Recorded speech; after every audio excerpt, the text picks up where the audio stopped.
Hello and welcome back to the WarDawg Trail podcast. This is episode 147, live from Australia. Not far from Brisbane, here with Tomo. Tomo, talk to him, bro. Good morning, guys, here in Australia. Good evening to our followers over in the US. I hope you have all been well. It's been a very busy week. Me and WarDawg have been getting him around, showing him sights of Australia or Brisbane. Got him down to my war memorial. Got him to meet a few of my players over here. Spreading the love. It's been a good week, brother. And then yesterday, man, obviously, we got down to business with me, didn't we? Showing me how we did your thing, right? So watch this space and follow the Sapper is on its way. We got everything sort of set up with the socials last night, and WarDawg's walking me through how to build my book. We've got the little precursor that I did with AI at the start of the year, and now you're diving me in to do the tell-all.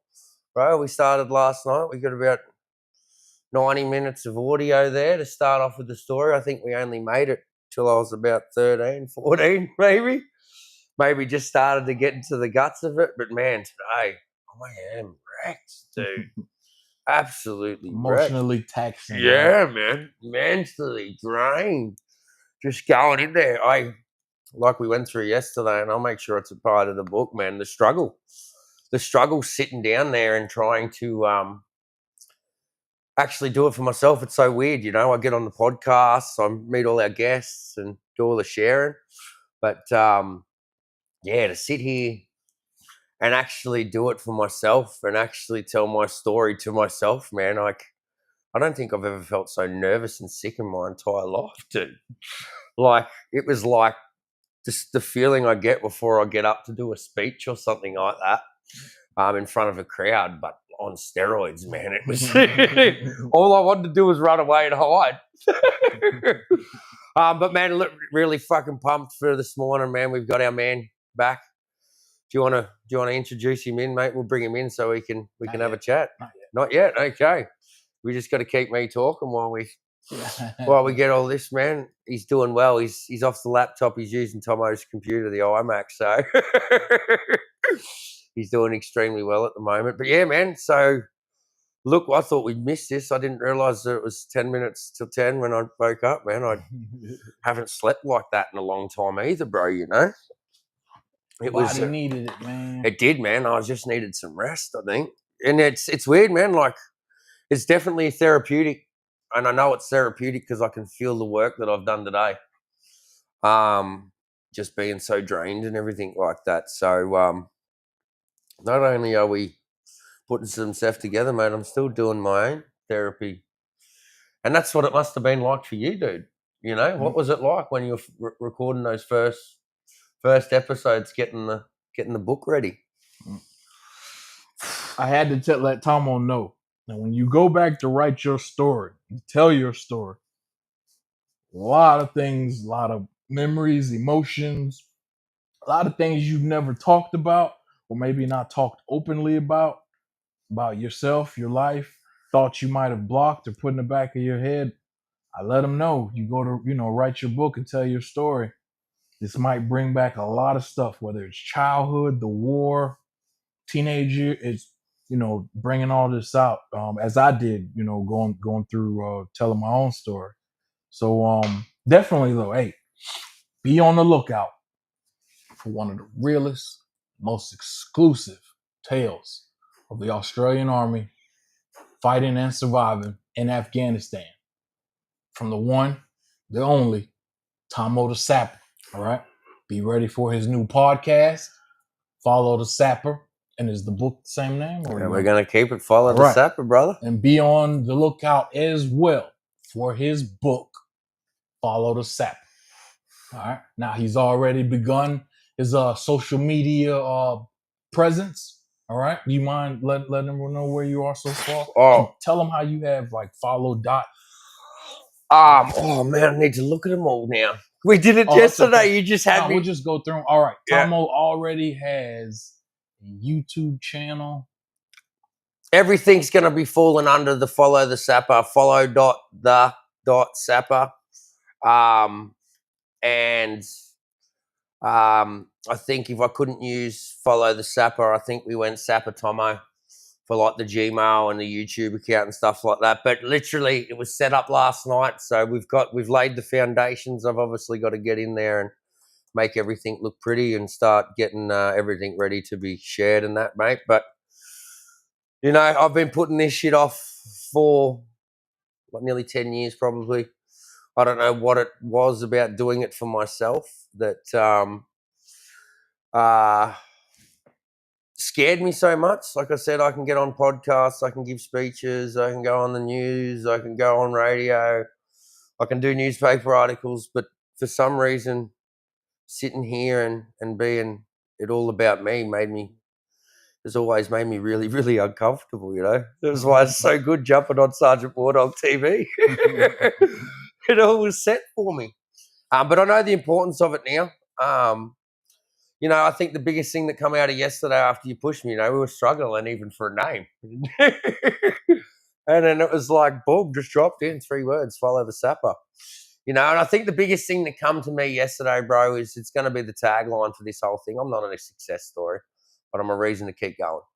That resonated here, you know. I'm not going to come up here and tell you I'm some fucking guru that's got it all worked out, because I don't.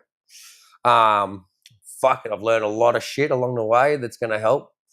Met a lot of people along the way and kept those networks open. And I went through back yesterday, and the plan going forward is to, as I'm telling my story, go back and get the perspectives of the people that were on with me along that journey, man. So I hope to go back and obviously get in touch with some of my psychologists, my psychiatrists, some of the people I've been in and out of the psychiatric wards with, people I've done programs with, the veterans organisations that I've been a part of or assisted in doing the work that we do over the years. So, mate, I even plan on eventually going back to high school and my hometown and getting some stories before I joined the army of how fucking loose it used to really be. So,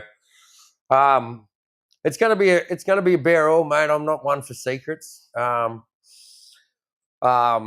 yeah, there you go. There's that feeling of fucking people are gonna know everything. But man, I set out on this path to share. You know, I learned in my first trip to the psych ward. If we want people to be able to understand us, and we want to be able to educate ourselves with what we require to get through the things that we face coming home after war, then I need to be able to speak about it. And what a better, you know, I don't want someone else telling my story. It needs to come from me, you know. That's why I make the connections I have and have the conversations and the stuff that I've done all these years, is because I've been so open, man. And just as we were just chatting with before, that that vulnerability, man, is something that I know a lot of my nurses and therapists, especially in the ward, always said that I bring to a group was my ability to be able to be so vulnerable. So, here we go. It's no longer just in passing by or anything like that. I'm going to throw it out there to the world and see if we can connect with some more veterans around the world that can learn from this experience, bro. So obviously you're going to follow the sapper on Sergeant WarDawg TV.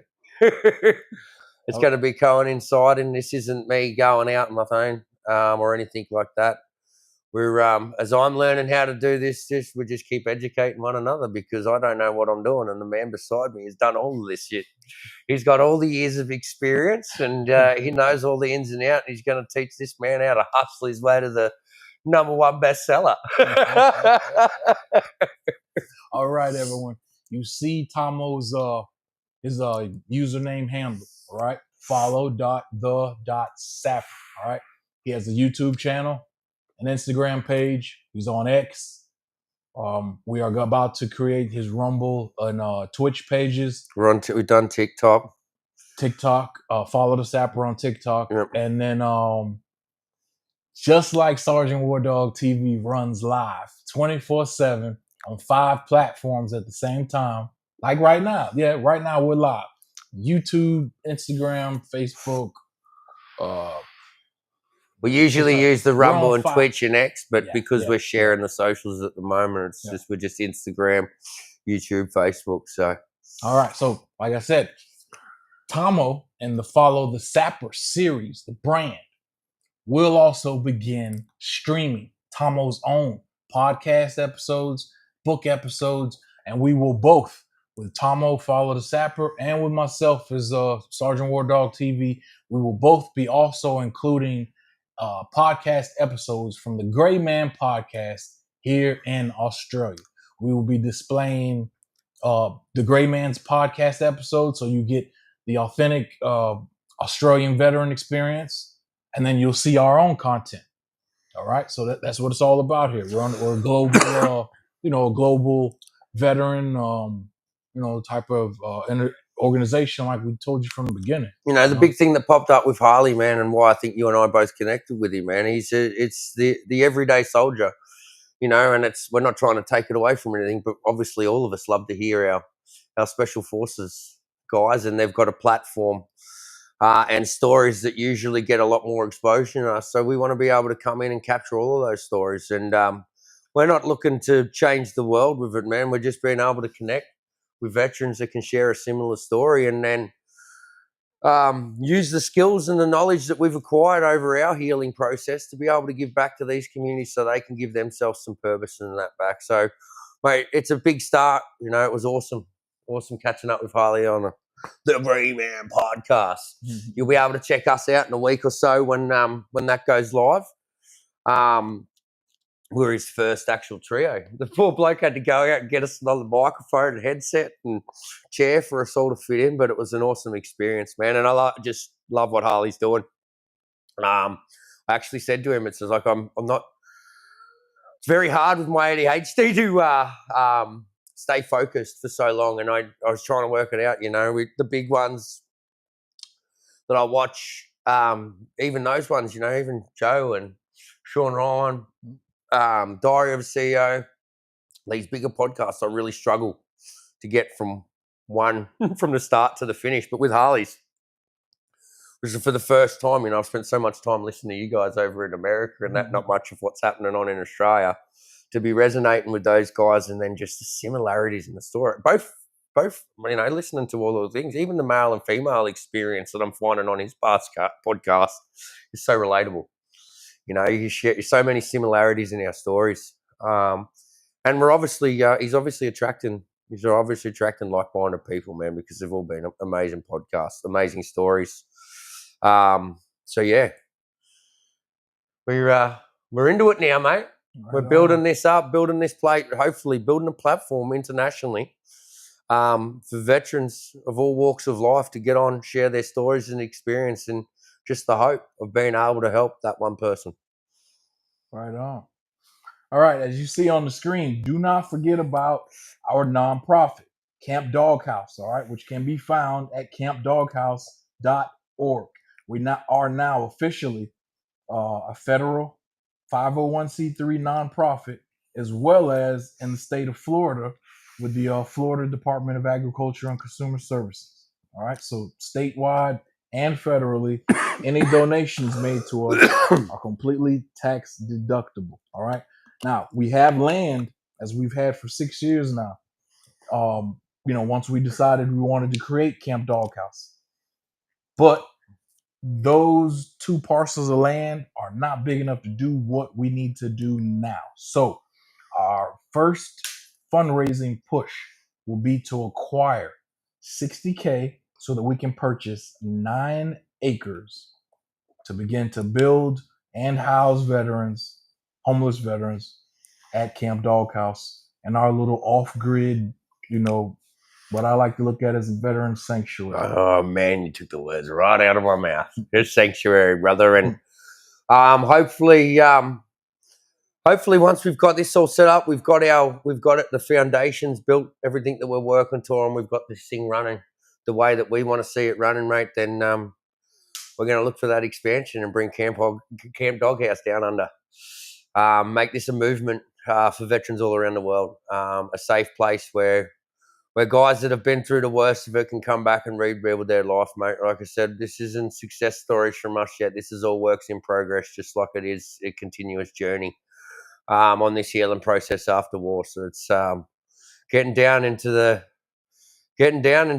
trenches with the dudes that need it the most, man, and giving them a place, that sanctuary where they can rebuild that self-belief in themselves, and hopefully acquire a few tools and have a good time with some other veterans as they're rebuilding their lives back up, because it's never over. Doesn't matter how far you've gone, doesn't matter, we always talk about rock bottom, mate, and look, I think I feel like now, after sharing those stories, I feel like I've been there a couple of times myself personally. Just like the title of the my first little fucking book that I put together at the start of the year with AI, Rebuilding After War from rock bottom to empire building. That's the process, and hopefully with the collaboration of like-minded people, mate, we can build our own empire, our own safe zone again, where we can support one another and not relying on everyone else around it. Collaboration, man, just like we did when we hit the ground in a war zone, mate. It didn't matter what unit you were from, what you were doing. We come together to get the mission completed. So it's fucking exciting shit, bro. Exciting shit. All right, everyone. We took care of the meat and potatoes of the announcements for this episode. But as I said at the beginning, this is episode 147, our second live episode in Australia, myself and Tomo. All right. Now, this wasn't just another willy-nilly episode to not, pay attention to, though. All right. As you and I both know, the recent guest that we click with the most has been Larry L. Long II out of Florida. All right. Law enforcement instructor, as well as experience in corrections, and a current and still Brazilian Jiu-Jitsu coach. All right. Black belt. Our man, the Black Panther. Yeah. So, without further ado, ladies and gentlemen, we welcome back to the stage the one, the only, Mr. Larry L. Long II. What is up, guys? Good to be back. Good to be back, man, on WarDawg TV with everybody. Especially, man, I'm jealous. I want to be in Australia with you guys. Hey, we'll have to make sure the next one you're out here, brother, because it's one thing gelling together over the computer, man, but that energy when we're sitting there together, man, it's fucking crazy. I just want to see that smile in person, brother. Hey, man, you got to, man. When I get on with y'all guys, I get super happy. I was excited today. I was like, man, I'm ready to get on with the guys, talk to them, man. Right on. Always a good time. Always learning and growing with you guys. Always. That's it, man. Just the conversations, and like you said, we've just missed some of it. We get us backstage, you get it going, we're already starting. Yeah, I know. So we'll try to go back and cover a bit of what we left out on there, but we just got to remember to hit record next time. Yeah, we got to record it next time, yo. We missed out on some good content, good information. Heck yeah. Remember, the first episode we had Larry come on just generally give us his background, tell us who he is, and why we are so such fans of his. All right. Second episode though, he did. Actually, first episode he broke down for us that he actually had an experience at 19, 20 years old with his first serial killer. You can believe that, all right? So that led us to bring him back. That led us to bring him back for the second episode. Where we strictly talked about his corrections experiences. Now, this one's open to how he wants to rock it. I know a little bit that we're gonna bring in some supplement information towards the end from Lifespan Supplements, awesome. Right? An international and well-known company that is in the healthcare and supplement industry. Man, it was one of my brothers, one of my infantry section commanders overseas in Afghanistan, man. And heck yeah. They don't know who. So my Painey, bro. Full name? David Payne. He was the Bravo sections 2IC with my infantry guys and my platoon over in Afghan. Me and Painey only actually sharing the other day. Me and him shared my biggest gunfight in Afghanistan, man. I just still remember him. We're actually the conversation. The last thing I remember from that contact is Painey screaming at us, "They're flanking us! They're flanking us!" And I'm looking at my search partner, Dolph, beside me. I was like, "Fucking hell, bro! I hope you can throw fucking rocks because I'm out of bullets." My little safe haven while the infantry boys were doing their work was out the back. But man, where was it? Me and Painey hadn't been in touch for a long time, man. And I think we sort of popped up on the same sort of scene in the defense industry networking events that were going on this year. He ended up at a guest speaker at one of them, man, and popped up in my socials like, what the hell is Painey up to, man? And wow, mate, we caught up just over a month and a half ago now. And I got to, he's getting to see where I was at in my recovery after our 15-year reunion. Obviously, I said some things there that excited him on the business side of things, and we had our catch-up, man, and he ran me through everything he was doing. He's not only into his lifespan supplements, brother. He's into coaching and mentoring now. He's a master. He's got his masters in NLP, neuro-linguistic programming. He does a lot of hypnosis work now, but he's actually come on as one of my coaching mentors at the moment. So I'm trialing his program with him, and the results I've had over the last month and a bit, man, have just been everything. It's like incorporated the last 15 years of all my therapy together, and then onto the next stage of healing for me, mate. And alongside that, obviously, he's been working on lifespan supplements. With all his research and that, man, his big motto is health is wealth. And Larry, like you and I have discussed before, man, those getting the supplements in and making sure that we're looking after our bodies right, especially as with all the shit that we've got in our foods and everything now, man. To be sitting there, mate. I'm still in the learning phases. I'm just trying to help this guy spread the business out there as I'm educating. Well, I don't know if you can see him up there, but if you look up the top right up there, I've got all mine up. I'm running. I think the only product I haven't got with Lifespan at the moment is the greens. We're just waiting for them to come in, the longevity greens.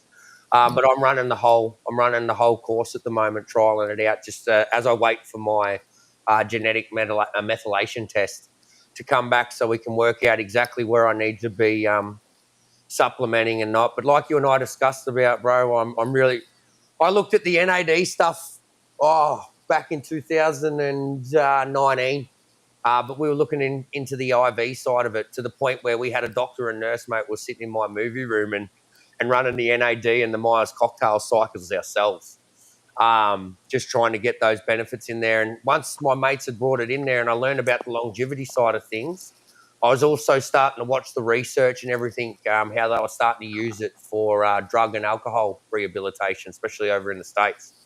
And that just fascinated the absolute hell out of me. And with our Return Services League, we've got the Gallipoli Medical Research Foundation here in Australia that does all the clinical trials and stuff for this type of stuff. So I was in contact trying to see if we could get some form of trial going, because I could notice it in myself, the changes and the differences after getting all the right supplements into my body, B12, your vitamin D, magnesium, making sure everything was popped up, running with the NAD stuff, man, and absolutely wild, man, absolutely wild, the results. But mate, me and my mate Paulie at the time that were looking into that, we're also going through that period of life where we're about to get ourselves into a lot of trouble and have to do the rebuild. So it didn't go to plan, man. It didn't go to plan. But to see what Painey's built, bro, and I sent him over to you because you're a lot more over this stuff than I am, mate. I've been studying the brain, not so much the body function, for the last 15 years. And when I lent him over to you, bro, and I got that feedback from you, is like, he's really onto something here, man. It just excited me even more now. I know that these guys have got, looks like they're going into Walmart over there in the States. So yeah, man, not only do I look helping mate with his business and helping to expand this thing, I'm also looking forward to the benefits I'm starting to reap myself now. I'm on to about my second week now of supplementing. So I'm looking forward to what the body and the brain is going to be feeling like in the next couple of weeks, man. I'm already starting to notice that the energy levels are starting to come back. The mental fog's starting to Good. start to drain out, man. I'm finding I've got a lot more clarity upstairs. So it's interesting stuff, bro. But let's get your take, mate. I flicked it over to you. I don't think I did too much promotion. I just said, can you check these things out for us and tell us what you think? No, I'm gonna tell you, like I'm super excited, especially them being in Walmart, so it makes them really, really accessible. Yep. But the NAD is what caught me because what my first when I got introduced to NAD, it was IV, same the way you Yep. did, and I did the IV and Myers cocktail same day, and I remember leaving that day. I was in Panama City, Florida, went and did the IV anti-aging clinic. Then I went home, passed out, woke up, felt like $1,000,000. Yeah, man. And I mean, and the IV is awesome, and it lasts for you're talking about probably 8 months. You really feel a difference in your whole body, your sleep. You have a clear brain just as far as your processing, and especially if you're eating well and pretty good diet and you're exercising, you feel amazing. But what I did know, but the only thing about it is you're talking about. I'm not sure how much you spent, but man, you're talking about with the Myers and that you're talking about almost $500. And that's US dollars, man. But you know what the Yeah. craziest thing is, Larry? Mate, it's so cheap. It's so cheap. See, yeah, and it's expensive here. If you're in the not selling it anti-aging phase and you're just using it with the doctor and the nurse, man, like I think we were looking it out to be at the time that we were doing it back in 2018, 2019, man, we would have been. I think we were looking at selling it. So your NAD with your Myers cocktail for about $325 Australian. And that was 1,000% markup. Yeah, it's expensive here. But you see It's the pop-ups same now, like, bro. I think yeah, we're you're starting starting to see all these like clinics that are, they're run by doctors or nurse practitioners, are all about health and wealth, and they're awesome. But when you're talking about, $300-400, like for a Myers I think probably the cheapest you can get now, I know that's really good, is a Myers cocktail, but cocktail, you're looking at 100%. anywhere from 100 to, I think the highest I've seen it here lately is like 185. Yeah. And you think about that, if you do that 3 times a year, I mean, because you would really need to do it at least maybe twice, at least twice a year. Yep. But the NAD, but with his supplements, like the just referring right here is the NMM, man, it's awesome. And two, what I also like about it is he backs up everything with real research. Yeah. Like he's just not just telling you something. He's like, he gives it all on the website. It's transparency, and that's the most important when it comes to supplements. A lot of supplements, they have a lot of fillers. And that's the biggest thing. I actually went through them the other day, bro, because we're looking at trying to expand into Southeast Asia. And there's obviously the FDAs over there are a lot more tighter, especially when you're near the sort of the Southeast Asian side of things, because some of these medicines, for us, some of these supplements that we're classified under our FDAs actually fall under natural medicines in these Asian countries. And so, like, I think that's awesome. The BEP that we were what is it? Yeah, BTP.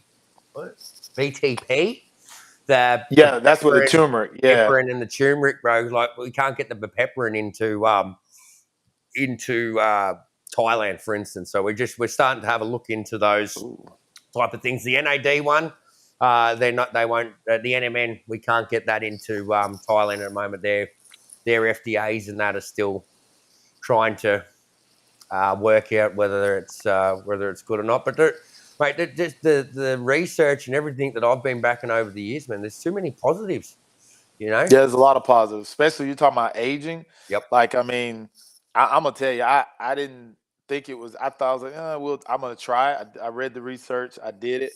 I'm actually going to do it again here soon. And the benefits are amazing. And then, IV health.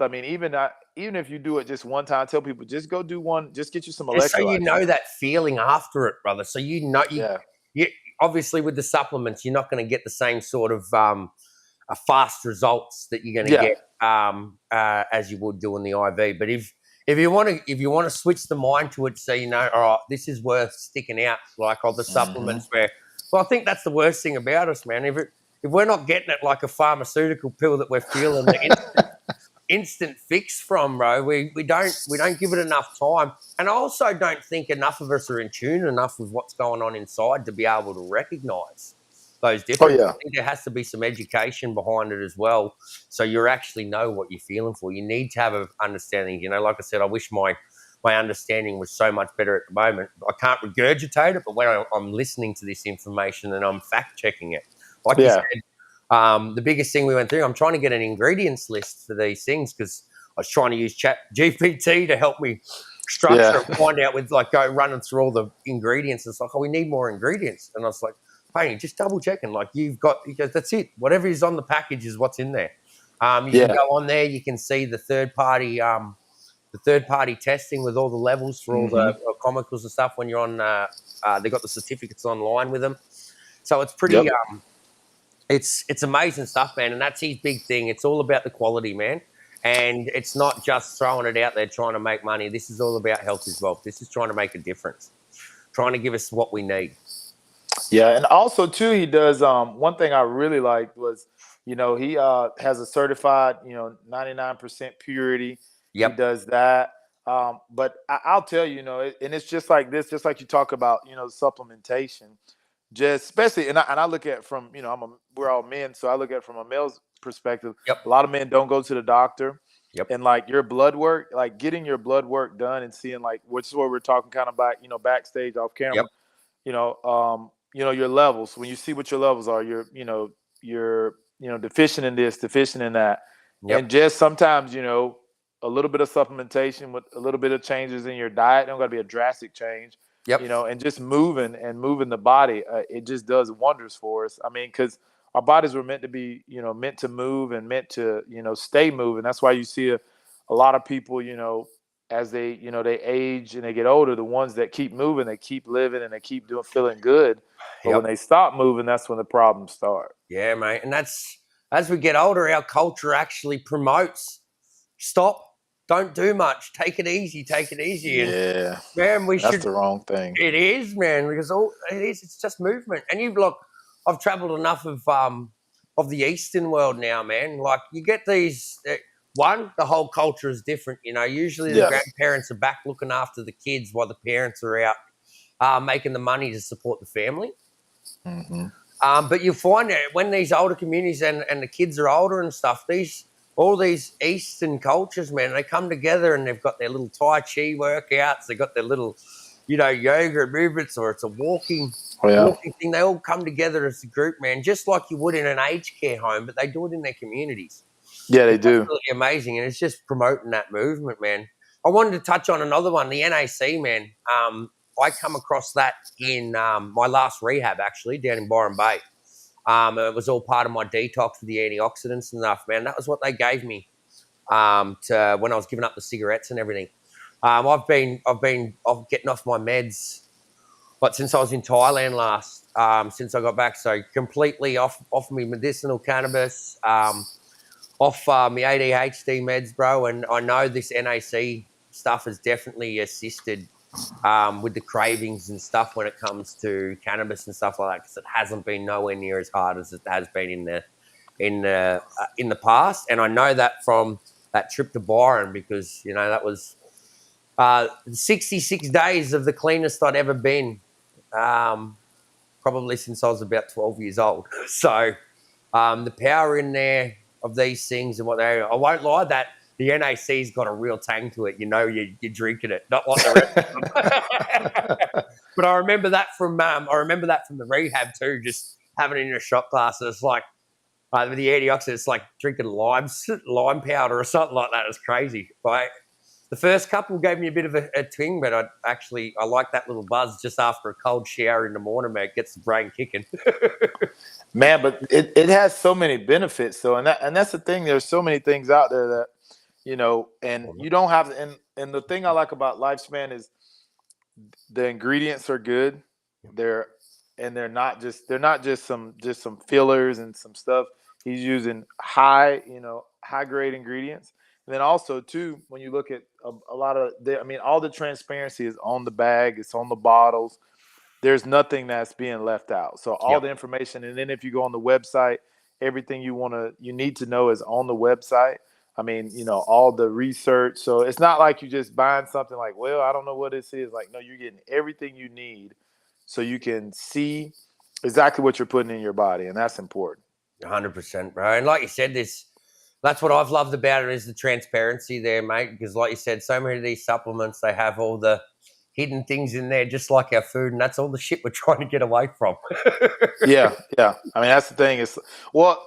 Now we're talking, think about this though. So it's just like I was reading something earlier this week about like telling us, drinking out of plastic bottles, the microplastics and all this, but it's like, okay, it's like, well, sometimes readily accessible. Most people not walking around with a canteen. I have 2 of them I try to keep with me, but sometimes that's not enough water. And it's like you buy a bottle of water and you're like, man, I don't want to buy it, but it's like, they're like, oh, microplastics. And then they're like, we need to stop using microwaves. I'm like, well, God, it's always something. It seems like sometimes. It's always definitely something, man. But it's trial and error, man. And as you start educating yourself, you'll start making the changes. For instance, I've been reading a lot on the pineal gland at the moment, man, and fluoride calcifying it. Mm-hmm. I've stopped drinking out of the tap water here, even though, we're lucky, one of those lucky countries to be able to be drinking straight from the tap in the kitchen or the sink. I've gone back to the plastic bottles and trying to get some spring water so I don't have all that fluoride coming through the system. So it's the thing. I'm actually looking. I don't have the money for it yet, but as soon as I do, man, I'm looking at actually getting a filtration system to clean out all the water throughout the whole home. Oh yeah, those are nice. Drinking. Yeah, are you looking at the one that put in the sink, or are you trying to? Yeah, no, I think I was just going to get the one in the kitchen done, but after speaking to Painey, he's wired the whole house to it. So he's got through his naturopath. Oh, so he's got it all the way through. Yeah, those are nice because it runs through the whole house. Like you can drink out of the sink in the bathroom. Well, it makes a difference, man. Look, I haven't got the hydrogen water to get the nitrous oxide in and create the hydrogen or whatever it is. Mm-hmm. But man, what do? We find a supplement. Yeah, there we go. Trying to get it in there, man. We got the supplements now. Yeah. So it's man, it's crazy. But man, I can't thank you enough for getting on and having a look for me, man. I knew you're a lot more educated than I am on this side of things. And he makes it easy though. With this, the info. Like I literally just went through the whole website. Yep. And I was able to read, and some of the information I was unfamiliar with, I was read it, and then you can look it up. It makes it easy. Just like like that nitro flow, man. I have got to get my hands on that. Yeah, bro. It's good. I'm finding it's good, man. I have that. It's the only one I don't take first thing in the morning with breakfast. I have that mid-morning just to get up here, functioning, getting everything going again after my morning routine and sort of settled into the day, man. And it gives you that little boost of life, man, a little bit of clarity. I stopped procrastinating as much as I usually would. I'm really looking forward to documenting the benefits in a couple of weeks, man, that I'm starting to see, especially when I'm back in the gym after WarDawg's gone. So I'm excited to get my hands on all of them because I'm gonna through this next 9-month process we were talking about backstage, I'm gonna document everything to see how my body, so I can be able to give it to you to give to him, so he has like some long data to be able to see, like, man, in these 9 months, look what happened. This is it, man. So proof in the pudding. Yeah. Mate. So I know that the things jump online. Obviously, you got the Australian dollar up there. It'll flick to US dollars. We're shipping to and from America, and we're just waiting for everything to get set up. Well, from my understanding, just waiting for everything, the the final cross the I's and dot the I's and cross the T's, and getting this out into the masses through Walmart. So I know, I can't wait. I've been checking daily. Like, I'm like, all right, I'm waiting for it to pop up and say Walmart, so I can just go dump it in the cart and keep going. Yeah, man. And it makes its own thing, because I still know that there's that thing. I know, especially for me, buying things online now. Am I getting it? Am I not getting it? If I see it in the store, it's like, it's done. It needs to be where it needs to be, right? So I'll definitely keep us updated as soon as I know when we've got a date, a launch date. But yeah, in the meantime, get on the website, check it out. And the big thing, like you've done, man, is like I try to say to everyone, do some research. Yes, do some your own research. Don't just take our word for it, mate. This is one of my mates. I could be just selling you fucking shit, which I'm most definitely not. But this is where I want you to go in and educate, like I'm doing myself at the moment. You know, I've got the basic understanding there, and it ticked a few of the boxes that I needed to tick in where I'm trying to, mind and body, getting it all realigned. So don't just take our word for it. Jump on the socials, give us a follow. I know that the guys have started the social media push now, starting to send out the little videos and educate what each of these supplements are used for, and the benefits they're starting to record from using these type of things. So man, it's check it out and then wait for the big launch drop, and hopefully we can find our way over to America for it. Heck yeah. And I had to say this. I don't know if WarDawg caught this, but I was like, hold on. He said Payne. I was like, so you really was in the military with the real Major Payne, man? Yeah, brother. He was hanging out with the real Major Payne, man. Like, I'm jealous. You got to hang out with the real Major Payne. He was in the trench. He was in the trenches for real with the Major Payne himself. Mate, and mate, he was those boys. Mate, it was crazy actually. Probably I think going into it, but up until the 20th of August, man, 2010, those boys had been the most unluckiest infantry guys in our platoon. Like, they always seemed to be the ones that missed out on all the fun shit, all the shit that they were there to do. But holy fuck, did they get it back in spades on the 20th of August at the Battle of Muzazai, bro. Holy shit, that was fucking hectic. Y'all should get together and it'd be cool, especially since you're doing your podcast, man, and the book.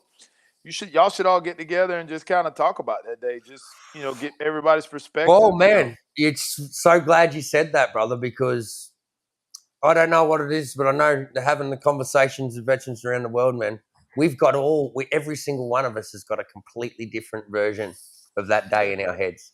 Mm-hmm. They even just with painting, man, like I didn't realize how much I went into protection mode after my two mates were killed. I didn't see bad shit, or my brain wouldn't comprehend bad shit was going on around me. I thought that this day, I didn't think there was as much. I just thought we were extremely lucky. I didn't think there was as much carnage going on around us as there was, man. But, hearing Payne's version of it after he's caught up with our platoon sergeant, his boys, mates, mate, as you start putting that day together, man, it's crazy what you remember and what you don't remember. But yeah, so it'll be definitely interesting. I'm looking forward to doing that stuff. That's gonna be awesome. Bringing the boys on. I'm devastated because we're hoping to have Payne here with you today, so I can get used to bouncing off each other. Yeah, I was hoping to get with him, but it's okay. We're gonna get together though. We're gonna get 100%, bro. He's mate. He's in the entrepreneur space, much like myself now, trying to build empires. So we've got the money and power to make a difference where we want to be able to, man. Not only that for our purposes, man, and to ensure our families. I'm not going to be going through the struggles now, man. Look, I'm not even supposed to be working. 24 years old, they told me I'd never ever work again. I was totally and permanently incapacitated. So I just want to, man, like I said at the start, this isn't a success story, man. I've had 3 failed businesses in that time since I've come home, man. But I'm still trying. I'm still not giving up because I know that I bring some value somewhere. I just got to find where that is. And I think after the last week or so with WarDawg, I know what I've got to be doing now. The one thing I've been avoiding the most, and that was just record myself and get myself out there. But listen, that's the cool thing though. But that's the good thing about having, a community and having brotherhood, He's pushing you towards so you can literally, oh man, you got my video up training. I'm actually going to be training Tuesday with my cousin. So I'm trying to get him working on getting him on the podcast so we can talk to him. But then, WarDawg's pushing you towards it because listen, your story is important and your story can help a lot of people. A lot of people. A lot of people. Well, that's it, man. And look, we don't get a great deal of feedback, dude, usually. It's all well and good. We get friends saying, yeah, good thing what you're doing, man. But the feedback that you've given us over the last week since your couple of episodes, bro, especially after we talked about, we need you on here regularly. That smile, your energy you bring out. But it's opened it up. It's opened it up, man, to your community, the masters, my community also. It's the only community I felt like I fit in since I left the military, and that's the martial arts sector, man. The only place I could go be crazy and still be loved. Well, what's funny is I've always said it because, just like I promoted, my brother and my good friend, Abraham, call him Abe, to black belt. And it's a funny thing is I looked around the room and I was just like, man, there's a lawyer, there's an IT guy, there's a guy that works for the fire department, guy going to Coast Guard. This guy, works here. This guy's in school. This young lady's in school. Like everybody's doing their own thing. We're all different races, different sizes, from different walks of life. And what I'd say is, if it wasn't for the one common thing, it's just like the military or law enforcement or firefighters, EMT, even the medical field too. Like some of these people would never meet each other. And there's some friends I have now. Like I would have never talked to some of them because I probably would have never met them, never been in the same place. Or if I did walk by them, I'd be like, "Oh, hey, how you doing?" and kept it pushing. But we're the best of friends, and we built a bond. It's kind of weird. We built a bond by choking each other all the time, but and beating each other up. But but just to see everybody's growth, but also too, we need community and to see how we can all help each other because they've made me a better person, and to know that first podcast, made such a difference in somebody's life was like huge. Just to give them just that one part to make them think, be like, you know what? Okay, cool. Let me look at that and adjust that. And I've gotten some other feedback. Some people they didn't want me to, they didn't want me to talk about it. So I respect that, but I'm telling you, what y'all have going on is special especially to hear, especially because you love Muay Thai, and one of the guys I know, he had told me like, man, he loves Muay Thai and he lives in Texas, good friend of mine. We talked a little bit and he was like, man, that dude's tough as I don't know what, and he's trained in Thailand and all this, and he struggles with mental health stuff. Like, whoa. But listen though, but here's the thing though, he struggles with it, and I never even knew because to me he's a brute. He's a brute. Yep. He is nothing to play with. He is a brute. I would have never known that he struggled with it until he said something that day. I was like, what? I was like, bro, I would have never thought in a million years that you struggle with, because he's just a tough guy. But he's like, yeah, man, I struggle bad. Well, mate, I don't think you find anyone in the fucking martial arts gyms that doesn't have demons, bro. Yeah, that's kind of the trend. It's like somebody's dealing with something. And I always say you got to be a little different, too, especially if you like getting punched or choked all the time. It's like you have fun coming here and training, and then because especially like you'll go through a part where you're just the nail. You're never the hammer. You're always the nail. And then you'll go back and forth where you're the hammer a little bit, then you're the nail, and then you'll have this period where it's like months. I'm like, I'm a nail. I'm like, man, everybody's beating me up. This is so depressing. But you keep coming back though. Because it makes you a better person. But I always tell people, martial arts, the one thing I love about the mats, doesn't matter if it's stand up or it's groundwork, the mats don't lie. You can't hide. You can't fake it. I'm serious, man. You can't hide. Like one of my brothers, man, I'm telling you, man, he's a lawyer, and when I tell you that dude is built different, he's from the Midwest. I'm not gonna say his name, but he is different. Like that dude, like it's funny. We have conversations about him. We'll be like, yeah. When he comes, everybody's like, yep, you got to get your mind right. You gotta get your mind right. I mean, and he's one of the best dudes you'll ever meet in your life. Good Yep. family man, but man, when he's on the mats, he's just a demon. Yeah. He's just, good God. He's like, man, I remember, and this is a true story. I remember like at the lower belt, so I was like, God, he come, I'd be like, we have an open mat, and I'd be like, I was like, all right, this is not gonna be this is not. I was like, let me get my fun rolls in first because it's gonna be a war with him. Hey man, he coming to take your head off. But you know what? I respect him and I appreciate that because you need that. You need somebody that they make you like you're like, okay, I know he's coming tonight. Like I got to be on point up here so I can go. Yep. But you need that though. When you have that person, that training partner, that free. Yeah, that's how you grow.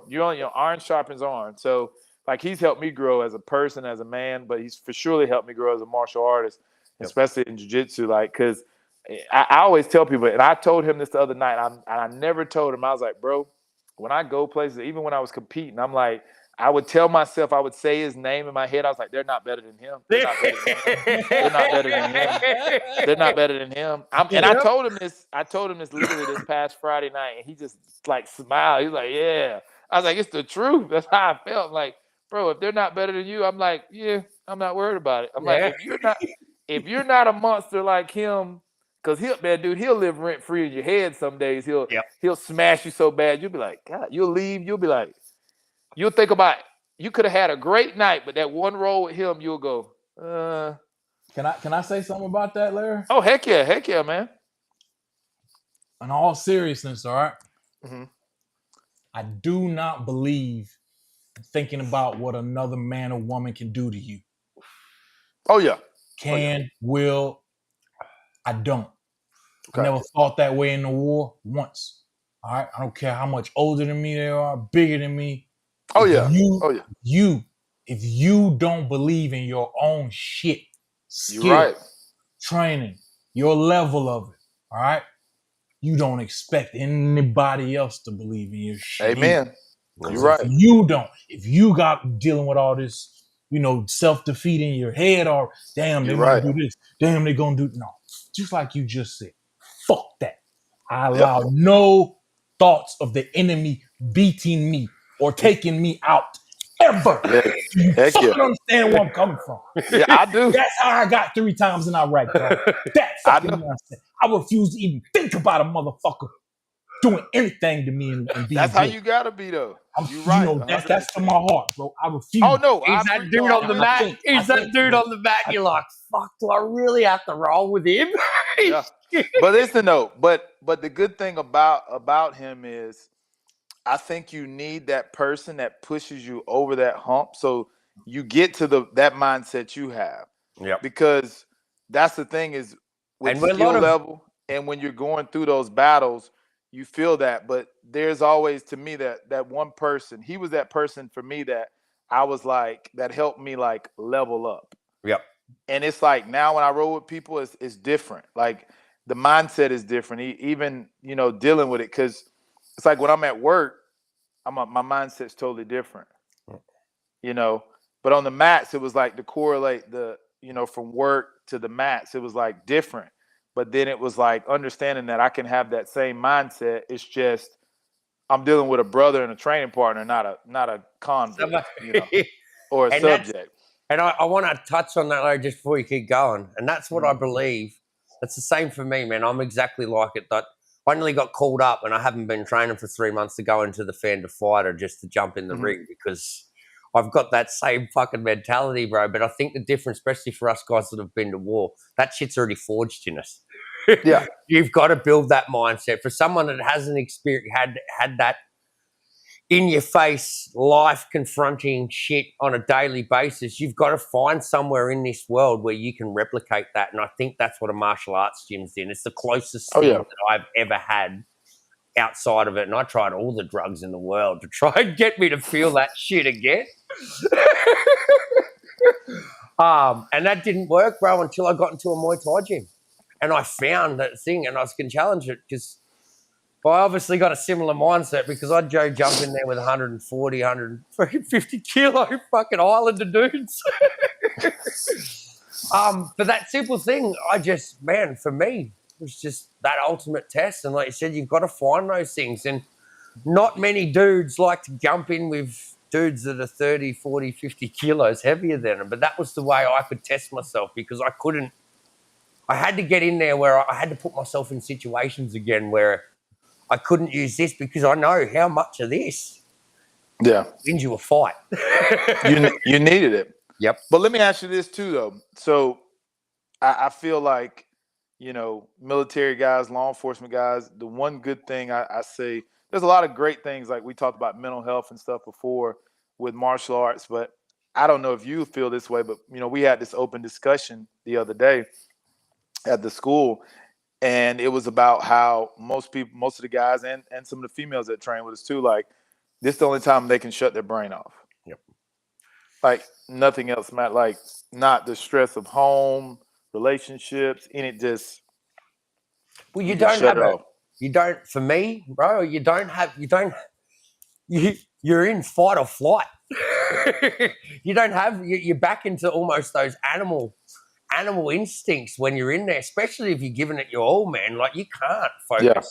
Mate, that's why I've struggled so much to go across the BJJ. I did a month there, bro, but I couldn't get the same thing out of it because my brain was working too hard. And I'm like, brain's working too hard. It's like, man, just stand up and punch on with me. Like, you got a fucking 60 kilo chick that's turning like just completely destroying this 90 kilo man, and I'm like, what am I doing? How can I not move? All up there, bro. And it's that training yourself in those difficult situations. But that's crazy. But think about that, how you could be, both of you've been to war, but you can shut your brain's so locked in, but then you're like there and you're like, my brain's won't shut off. Yep. So I can just do what I need to do. Yep. But I think that's the good thing of it, though, is the work we're using our brain, which is the biggest thing we need, is to use it, to exercise it more and stuff like that. But also to keep that mentality, because I just feel like, and this is not everybody, but I feel like some people, they get, I'm trying to remember exactly. David Goggins talks about it a lot. He's always talking about how people get civilized. Yep.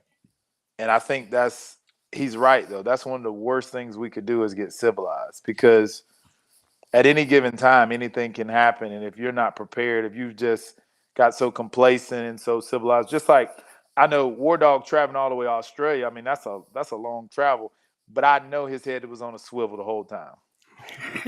I know it was. I know he was like, I know, especially you flying that far. So I know you flying, going across the pond. So you all coming all the way over there. So you probably, when you laying down, you're like scoping everything out, looking everything. Eric, this is my first time leaving the country without a gun since the war.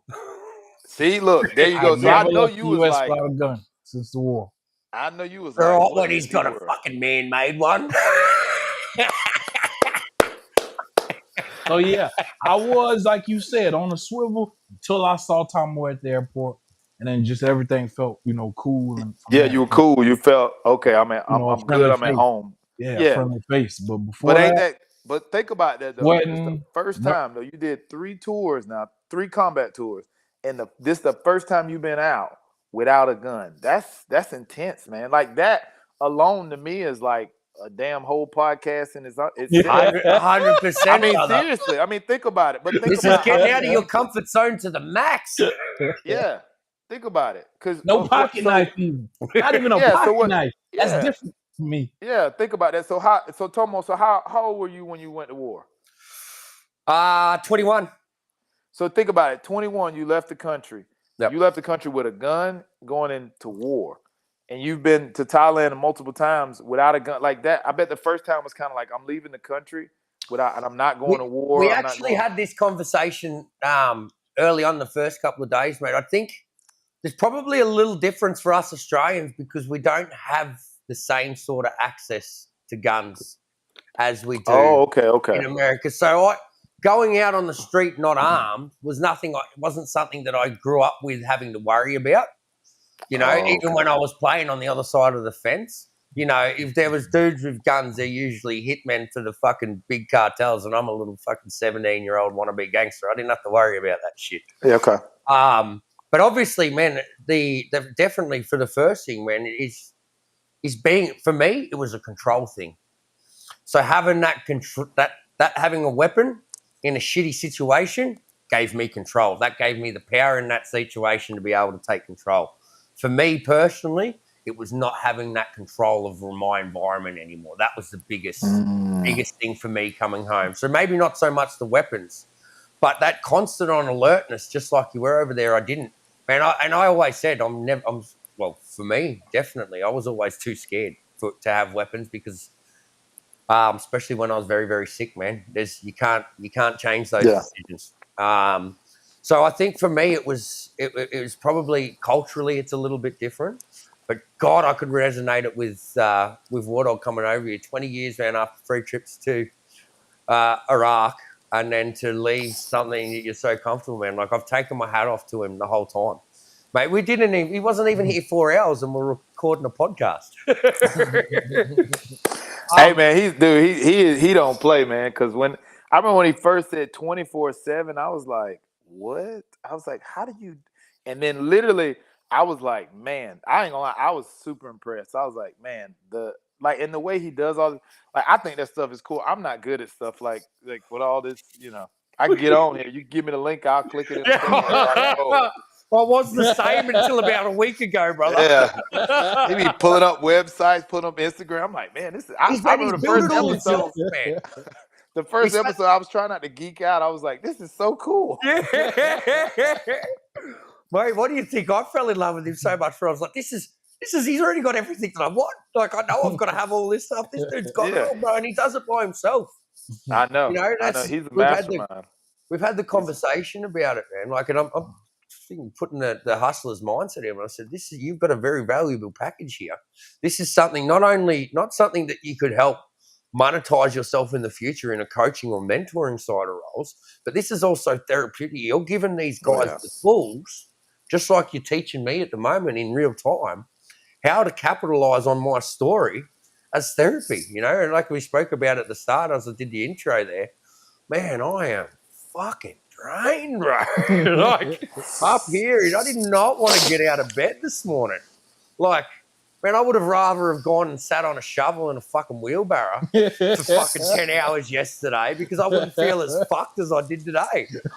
But you know why you're so drained though? Like, think about this though. So our body holds stress. So think about all that stress and trauma you just released. Yep. You just released. That's why your body needed rest. It's like WarDawg was saying to you, Tomo, like, you needed to rest. The body needed rest because it was just releasing all that stored energy. All that stuff.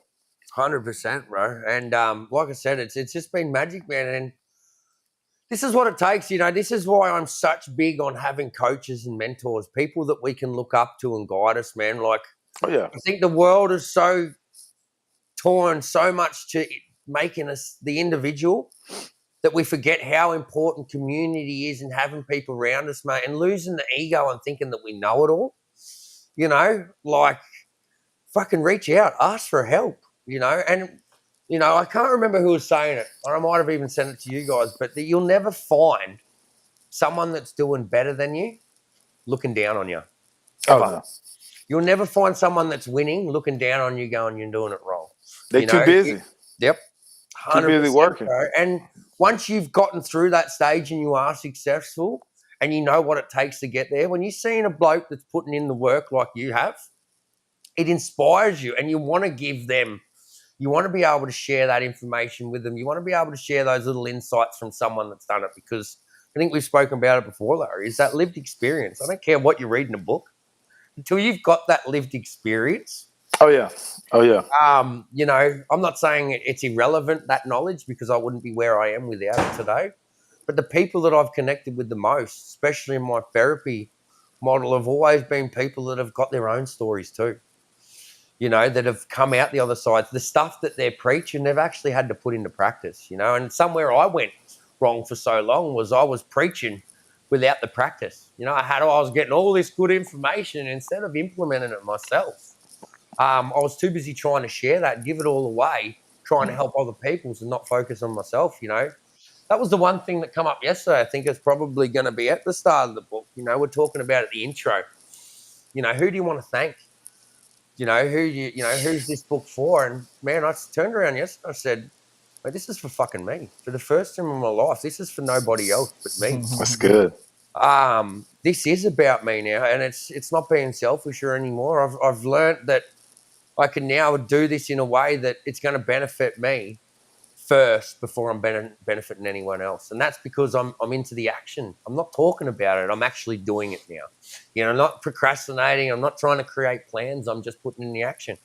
And look, it's not going to be perfect. That's what I love about what we do, man. I feel like my story's fucking, you know, a fucking prime example of it. As long as you keep going, you keep making it, man, you're making all the mistakes that are educating you on what you need to be able to do to fix things and make them better. But that's important though, man.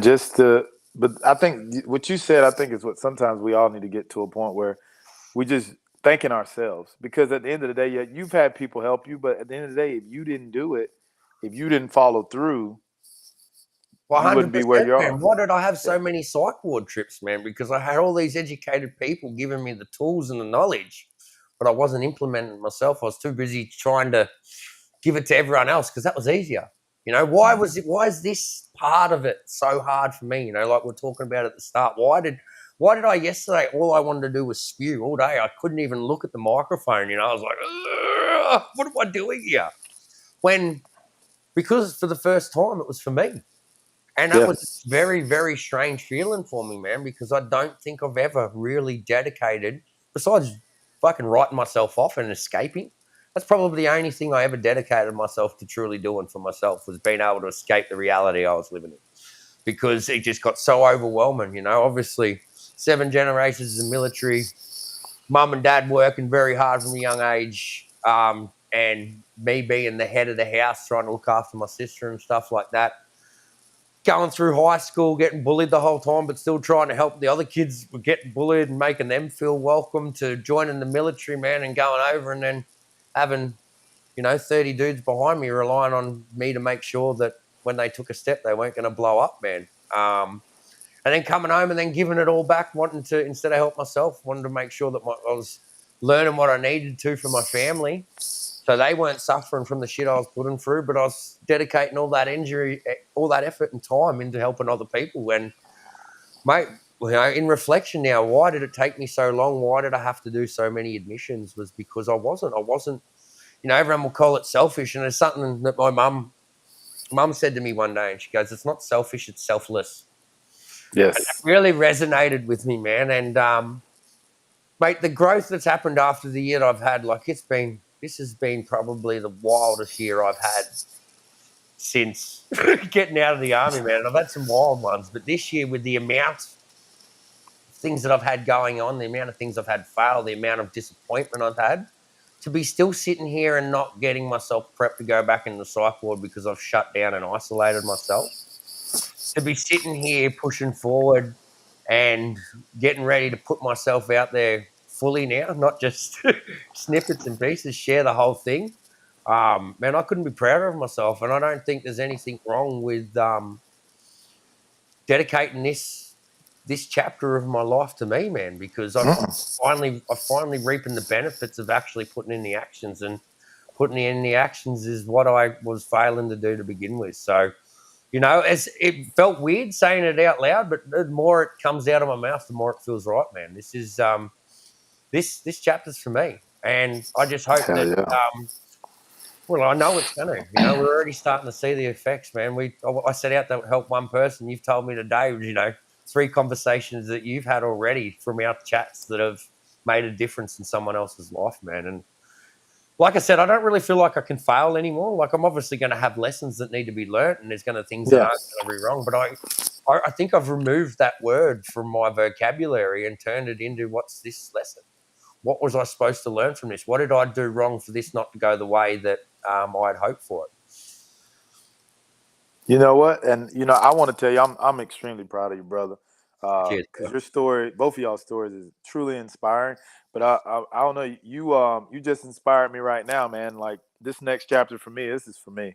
Yeah. I've done a lot. I've done a lot for a lot of people, and you know, I've always tried to be selfless and tried to help as many people as I can, and you know, try to uplift people. But this next chapter, I'm with you. This next chapter's for me, dude. This is an apology to my damn self. Yes, Salute, brother. salute, This next Oh, chapter is goosebumps. salute, an apology salute. to my Goosebumps. damn self. Get it, Larry. That's what's up, dog. I'm for real. Like, no, serious. Like, sitting there thinking, like, listening to you, I'm like, you know what? He's right. This next chapter is for me, and it's an apology to my damn self. Yep. Like, it's Fuck, bro. I love that shit. hell yeah, apology to myself. Redemption, Like, home. And yeah, bro, we just look at what we're already doing. We're starting to dedicate this time to the self, and we're already helping people. yeah, and So that we don't have to that's keep important. trying. We just got to be us, is what I found, bro. We just Yeah. being us, doing our thing, man. People are benefiting off us because we're vibrating now at a different frequency. Yeah. There's something about us, man. It draws people in because I suppose we're so relatable. And I'd like to think we're good fucking dudes. Hell yeah.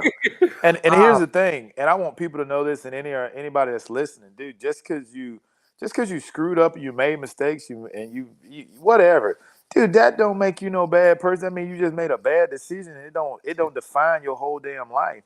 And also to anybody that's listening on WarDawg TV, dude, let me tell you something. This is really personal, and it pisses me off, but what anybody's opinion is not your freaking business. Who cares what people think? Because here's the thing. Most people are going to be talking about the you that they know, but that's not the you now. So the same thing for you, Tomo. Like people may say, oh, Tomo, who damn, you're talking about Tomo from 5 years ago. Tomo from 5 years is not the same Tomo. Like you're finna start a new podcast, you're finna start your book. So you know, it is what it is. So for anybody that's listening, veteran, I don't even care, whoever you are, anybody in the world that's listening, dude, do not worry about what people think about you. Who cares? They're gonna talk about you regardless. But here's the thing. Long as you know who you are and you are proud of who you are, that's all that matters. And the people that are really close to you love you. I mean, find a tribe. I always tell people, like, listen, like my mindset now moving forward, you know, and seriously, it's like I'm dedicating this next chapter to myself. It's truly an apology to me, but also too is if the people you're around, if don't try to do nothing. Set your boundaries and just move somewhere else. Go somewhere else. Like you want to be around people that are your community and your tribe. And you know, it may take you a little time to find your tribe, but when you find them, you'll know because you won't have to be nobody but you. Self. Hey, Larry. That's it. Yes, sir. Before Tomo said it, were you already feeling like, you know, this is due to you? Like this next chapter is yours? Or was it until you heard Tomo say it? Well, I've been thinking about, like, man, like, you know, this is, you know, finally for something for me, just like for me. And when he said it, I was like, man, you know what? Like Confirmation. it was confirmation, but it was like I couldn't put it together the way he put it together. Like my thought process, I was thinking about this and that, and you know, this, but now I'm like, yeah, man, like this is dedicated to me. This is an apology to myself. Like, man, I done man, dude, just having to learn how to walk again with my leg being screwed up and, you know, making decisions, things happen, you know, whatever. You know, I moved on from, you know, got better, become even more better person. You know, I'm like, man, if you like me, you like me. If you don't, you don't. And here's the thing. I don't want to be for everybody because a friend to everyone is a friend to no one. No, 100%, brother. You know, I heard Mike Tyson say that junk, and I was like, you know what? He right. If you're a friend to everybody, you ain't a friend of no one. Like you can't be everybody's friend, and I understand that I'm not for everybody, and that's great. I don't want to be for everybody. I want to be for my tribe, my people, you know, and the people that connect with me. And then two, like, and that was the one thing that I noticed we all click so fast, but it's just like the mentality. Because you know sometimes you may have a certain mentality, but you're in certain environments, so you can't really fully express that. But you know, being on here with y'all, like I can just be me, and I enjoy. I'm serious. I enjoy it so much because sometimes I can't be my fully self, so I have to like pull back. Yep. Right. So it feels comfortable when you can be your complete self. I And think you know, you touched on something important there, brother. Is yes, we still got to. We want our tribe and we want to be accepted, but we live in a world where we still got to wear that mask every now and then. you know. But for too many of us, we get caught in this act, wearing this mask, that we forget who we are. And if you don't have to be living in it. Look, it'd be fucking ideal if we got to live in it all the time, but that's not the reality that we live in anymore. So being able to take that mask off and actually give yourself to yourself, man, is something very, very powerful. You know, like I said, none of this feels forced. None of it feels fake. None of it feels staged. It's just sitting down with your brothers having a chat. Oh yeah, and that's a good thing. And also too, man, like for everybody's listening, man, like I don't care if it's, you know, a friend, a brother, a sister, a cousin, like the people that allow you to be you, be thankful for them. Like truly be thankful for them, because not everybody has that. Not everybody has a tribe. Not everybody has a community. Some people don't even have one person they can trust, but you have one person that you can trust, you can confide in. You know, I'm blessed that like I have like you know, and I was literally driving the other day. I said, man, I got some dope friends. Yeah. Like not friends, but excuse me, let me change that. Real friends. I have some dope real friends. I got one friend. I don't see him that much because he's working as a family. But like when we see each other, like, man, he's an Air Force guy, man, he was over there in Iraq. Man, he's a fun guy. Every time I see him, it's like we literally just talked to each other yesterday.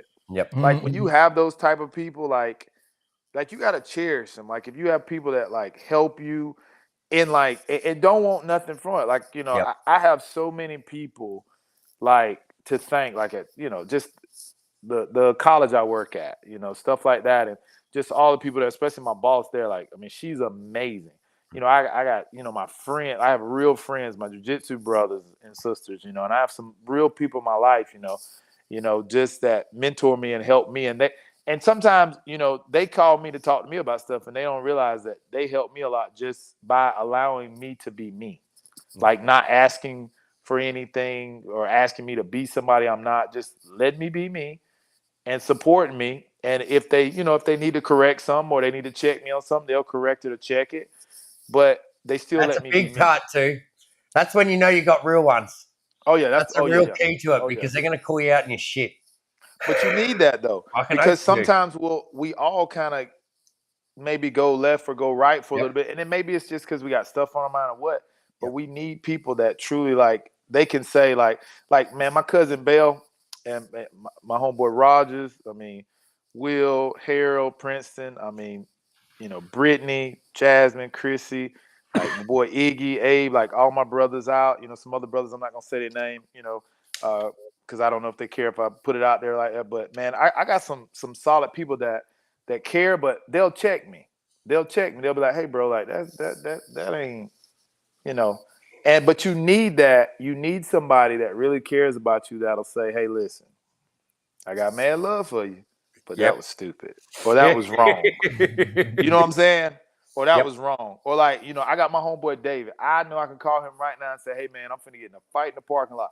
He'll be like, give me 5, just hold him for 5 minutes. Hold him up. Stall him. I'm coming. And I could be completely wrong. He gonna fight with me, and after he gonna be like, hey man, what happened? I could tell him, like, hey man, don't do that no more. Yep.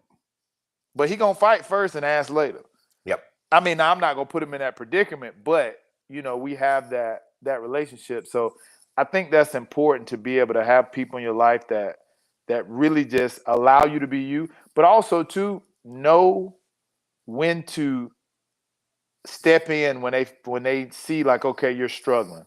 Like, hey, what's up? What's going on? You all right? What's good? Yep. Talk to me. Can I add something? Yeah, always, brother. I mean, it's for you personally, you individually, all right? Okay. You realize with all the people who you said I have great real friends, right? Mm-hmm.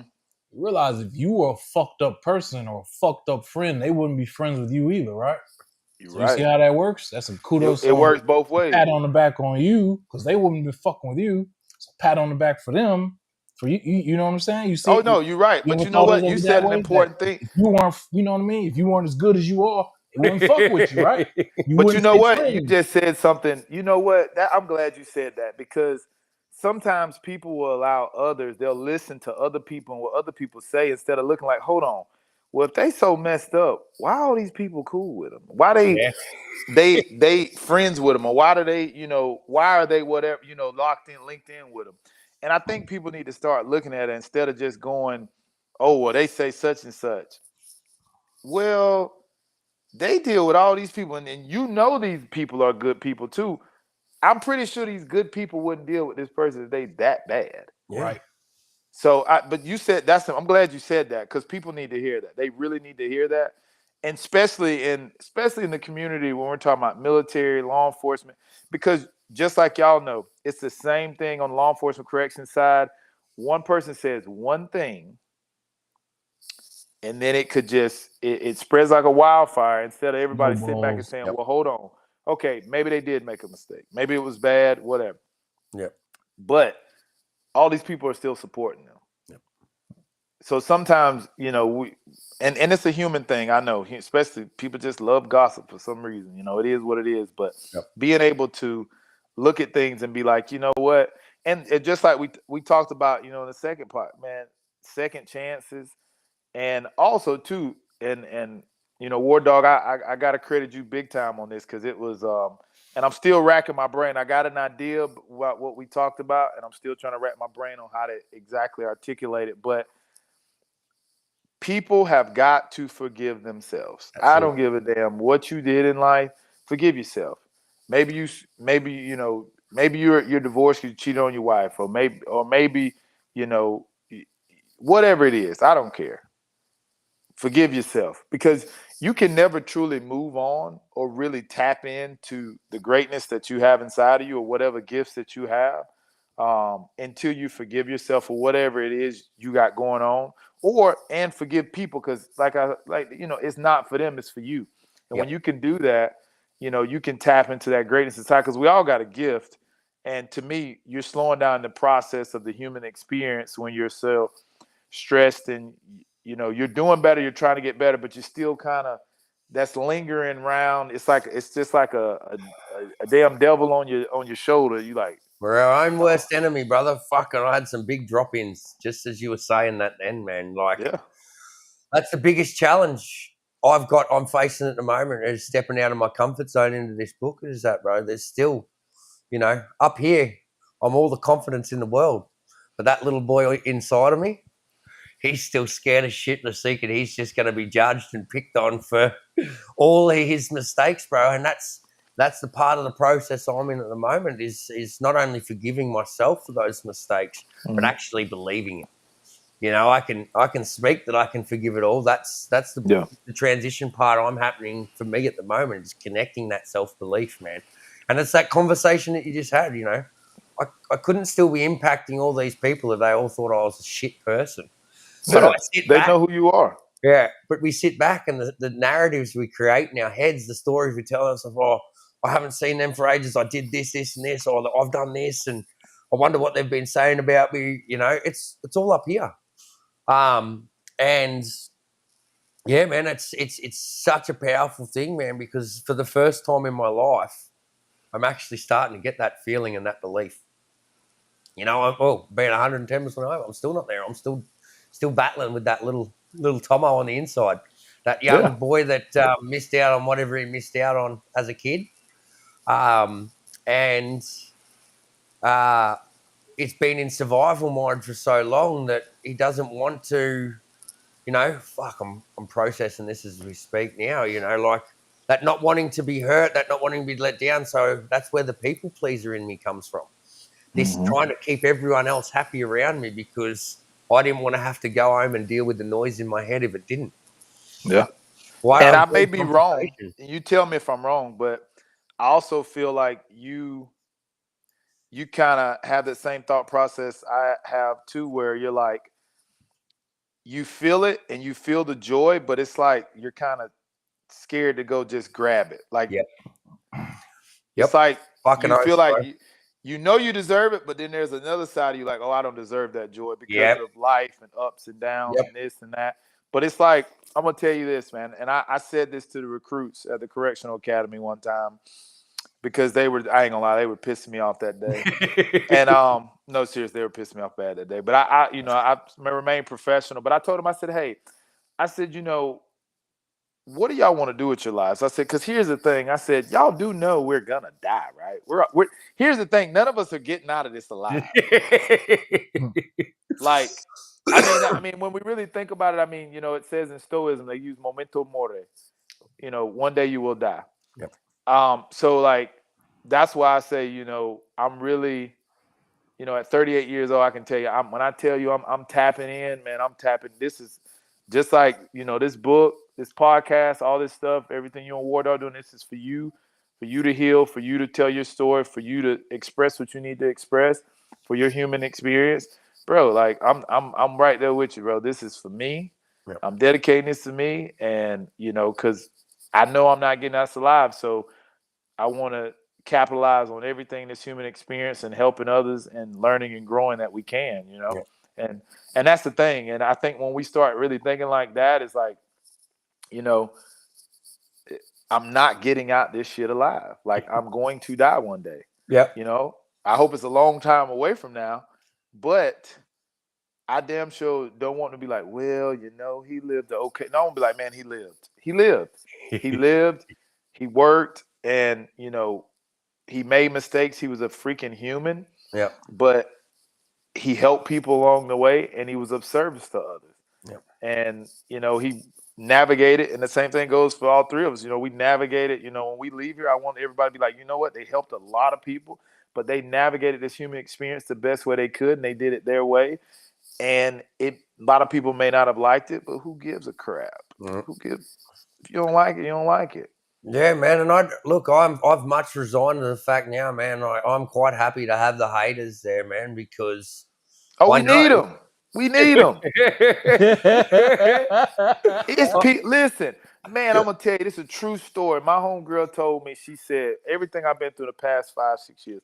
She said, Larry, I'm telling you, she said, because she's, very strong in her faith. She said, the universe and God is going to promote you in front of all these people that said you wasn't going to be none, all these people that want you to fall. And I'm telling you, she said, just keep doing what you're doing, because when it's time and when they see where you going, it's like we talked about backstage, they going to be like, what in the hell? So we need them. We need them because they fuel us, because they make us mad. We use the anger. Yep. We need them.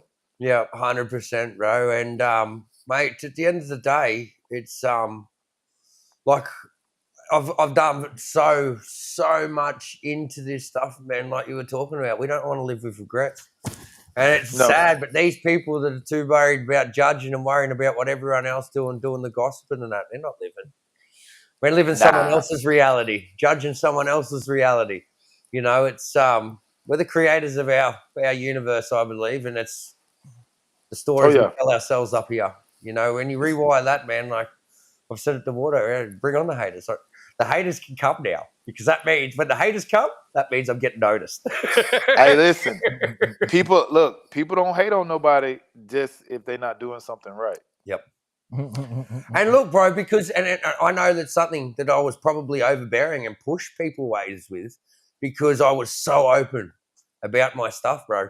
It made up like probably at points too long, too much. I was making them so uncomfortable with oversharing, because it was triggering things in themselves. Like, oh fuck, I've got to this. I love the way I am able to talk to people, because I believe I can do it in a way that I've got some comedic fucking story to go with me to make you have a bit of a giggle, but it's always going to leave you back thinking, oh, fuck, I can relate to that a little bit. Oh, fuck, I don't like that part about myself. It creates a conversation. And it does. Mate, like you do on the mats when you're learning new skills, or you're going in a retreat, it feels uncomfortable. If you're doing something that feels uncomfortable, it means you're growing, I believe. No, I 100% believe that. And look, I've tried to do it in a public thing now. I've got a platform where I don't need to go out and shove it in people's faces anymore. They get to choose. You want to watch or you don't. That's up to you now. And I don't have to worry about whether they do or not. I'm not sitting there waiting for their feedback. Did I get it right? Was I able to fucking put a nugget of knowledge in there? Now it's just like fucking, you either watch or you don't. Simple as that. You either want to know or you don't want to know. But that's what makes y'all great, because y'all balance each other out so perfectly. You balance each other out so perfectly. And then, like, it's some people because some military guys I know, I told them about the show, and they watched some other episodes that I hadn't had a chance to watch, and they were telling me, hey, you need to watch this episode, dude. I learned a lot from this episode. I'm like, dang, okay, cool. but you'd be surprised how many people, just you being yourself, you being, the comedy, and like my own homeboy says, he said I love WarDawg's intensity. He loves it, loves it. So he's a devil dog. He's a devil dog. He loves your intensity. He said, man, he said, dude. He told me, he said if I wasn't so broken up, my body would mess up. I go re-enlist right now if they let me. He pumped me back up. I said, okay. He said, yeah, man. He said, I missed that. I need that. So when he watched this episode, boy, he gonna be like, yeah, see, that's what I'm talking about. When it come out. I still never forget mine and WarDawg's first podcast on DV Radio together. That you come to the mic, get away from the mic, come to the mic, get away from the mic. Tomo, you haven't got me this hard up forever. Oh, and man, that's awesome. It's an energy. It lifts you, man. And you can tell he's passionate about what he's doing, bro. And he doesn't filter it, man. You look, some of these times I get that intensity. I'm like, fuck, this motherfucker's gonna kill me. He is, but you know what though? I'm gonna tell you something about WarDawg, and I don't even know if he realizes this, but man, he is a natural mentor and a natural like he seriously, like in our conversation when I was in the gym after the first podcast, like just helped me unpack years of stuff. Just years of stuff. And I was like, dang, okay. All right. And the way he delivers it is like a way that I don't care who you are, you can understand it, but it also it hits you here. So you're like, so then what he's saying is like he means it and he cares. And that's important because, a lot of people, they go to these psychologists and stuff like that. I mean, that's real talk. Yep. I got a friend that's, actively, she was in the military and she was in Iraq 2 tours and she struggles, and she told me about like she's been through like 3 or 4 different, therapists or whatever. And she was like, and I told her, I said, you know what? I said, it's just because you have people that they're talking to you and they're talking at you, but they're doing their job. It's not, there has to be some type of true care. Yep. Because when somebody knows you care, y'all know it. Listen, it's just like this. If you got a captain, you got a first sergeant, whatever, you got a commander that they care, you'll run through a wall for them. Yep. And it's the same thing. 100%. Good call.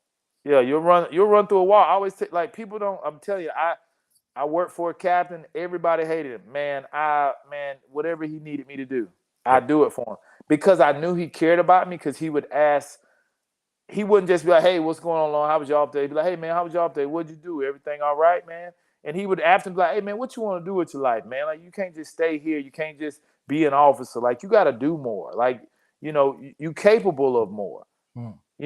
When people hear that, it locks them in, and I'm telling you, they'll run through a wall for you, man. Hell yeah. Fucking hope they will. They will run through. Because that dude, man, he already knew. Inmates didn't like him, but man, I love that dude because he saw something in me early, and I had a sergeant too, Scott Mullen. He saw something in me early, and he literally gave me a nugget. He gave me one nugget, one idea that I could be an instructor. And I was like, for real? Him and Captain Linda Clark, them was the 2. And when they gave it to me, I just ran with it. Yeah. And it's changed. It's literally changed the trajectory of my life. Yeah. So that's them. And that's why I honestly, I don't know, once, everything gets up with, the property and stuff like that. But I think you should go, get your license and be a counselor. Cause dude, no, I'm serious, bro. Like for real, like that conversation in the gym was raw. It was uncut. It was real. I knew you really cared about me, what you were saying. You weren't just saying some shit just because of a podcast. You was like, hey man, like you really need to look at this and think about this. And it was like the shift I needed to just, okay, boom.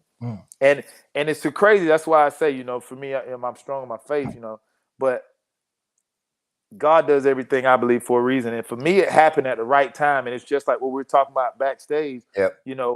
That shift I needed right before all this is about to happen. Yep. So it shifted, that shift I needed to let go of some things so I can be razor focused and sharp so I can make things happen. You know what I'm saying? So, yeah, man. We finna take WarDawg TV, man. WarDawg TV. Yeah, I can't say what I want to say because of, what we talk about backstage, but we finna take WarDawg TV and follow the sapper. We finna take this. We finna take them to some, we'll say some important places. That's it, brother. That's it, man. But I will definitely agree with you there, bro. And look, to be honest, until we're in person, I didn't get to physically witness it. I got to see it in the conversations that he had, the way that we communicated beforehand. But the way that he was able to push me over the last 24, 36 hours, and, he's still bloody fucking jet lagged and shit, and shifting it around, bro. And why it made me just under then, it's like, why do I knew I was set with this guy was because we've always been able to bounce each other. But what I find, bro, is that lived experience, where that place is coming from. You can tell not only has he done the psychology, he's lived that experience and coming out the other side and ready to share it. That's something that I feed. Like, that's where, in 100% with the counselling side of things, is that's how these are the people I've connected with the most. These are the guys that I know have put in the work. He doesn't need the qualifications because I know he's got the lived experience. Oh yeah, he does. Well, it's just like this.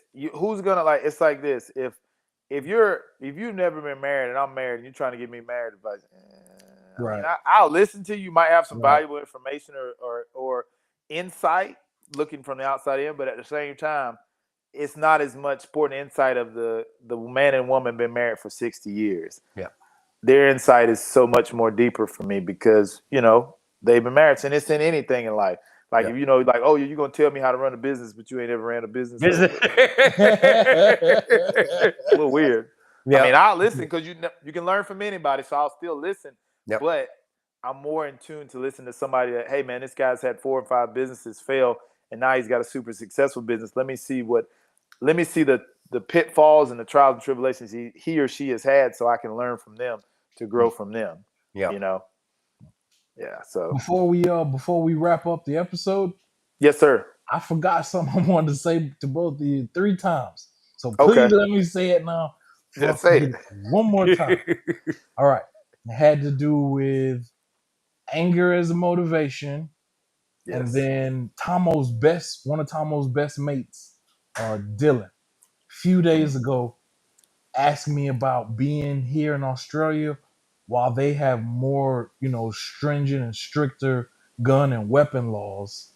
Mm-hmm. Right. And he was asking me, like, does that mean I feel, a little safer or a little, just some way, especially different from the States where everybody could be killing. He said, do you feel more safe knowing that you don't have to worry about the dude that you fucking might have a confrontation with you pulling a gun?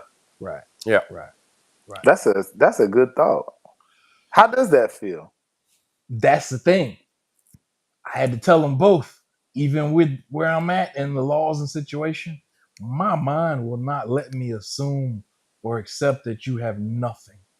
Not unless I search you. And even then, you got to be worried because, you just got to be prepared, not worried. But prepared. My mind won't let me okay, everybody around here has nothing. Nowhere. Brass knuckles, whatever, pocket knife, something. My head can't wrap my head around that. I can't drop my guard enough to completely say, hey, okay, nobody in this room, building, whatever has nothing. Hasn't, what? That makes sense. Myself, unless I crush and feel every inch, like I was reaching for wires and all that shit in the war. Unless I get to do it myself or I trust whoever did it. Yeah. Then in my head, it's not a safe zone. It's not but when you were mentioning using the anger and the hatred from haters as fuel. Yep. Right? Yes. It hit me when I was going to college after the war one day that, I'm not mad. I'm not pissed off. Like, the fuck's wrong with me? Like, I had done all my best and favorite, all my best work when I was miserable, tired, pissed off. It's like you said. I understand. It's that fuel, right? But it got to the point where like I mentioned, when I ran into peace, being in being in school and all that, it's like, damn, why ain't I mad? Can I still make an A in this motherfucking thing, man? Hey, one of y'all piss me off, so I don't. Hey, I'm so used. You know what I mean? We made some of our greatest work decisions, all of that, while you were pissed, tired. Oh yeah, all of that stuff. This like for some reason, that's where we do some of our best. It's the truth though. You're not lying though. You're the truth. I had Just to that tap in pressure. that like, damn, I could still be me and excel or succeed, but I gotta find a way to do it without hatred and rage to fuel me there. So soon, sooner I was able to figure out how to get that kind of motivation without being as mad as I was in the war. Like, boy, let's go. You know what I mean? I couldn't get that, so it was like, I had to find something else to like ease me in, I guess. It's so funny. Like you use that one. The big thing that I use anger for, man. Like I'd sit here and because I'd be so depressed, so miserable, I'd sit there and let the whole house go to shit. I'd have to get myself really angry to clean. Like I had to put myself back into a war zone just to be able to clean. And then all of a sudden I'm cleaning. I've done, what would have taken me 10 minutes if I had to just, tidied up as I went, to like I've just done everything in an hour and I'm like this house is absolutely spotless and clean and I've sung music. I'm like, see, fueling that anger in there. Big thing though, man, was like you said, being able to learn to switch off when it was useful, when it wasn't. But that's what you have to learn is, just like we talked about, like Jordan Peters talked about. Hey, you should be a monster, but learn how to control it. What's the old saying that keeps coming to me head? I'd rather be a warrior in a garden than a gardener in a war. Always. Damn, I like that. Woo, always. I like that. Always. Yeah. And that's right, what it is, man. We need to be able to keep that. We need to be able to turn into an animal and protect those that we need to protect when we need to. Oh yeah.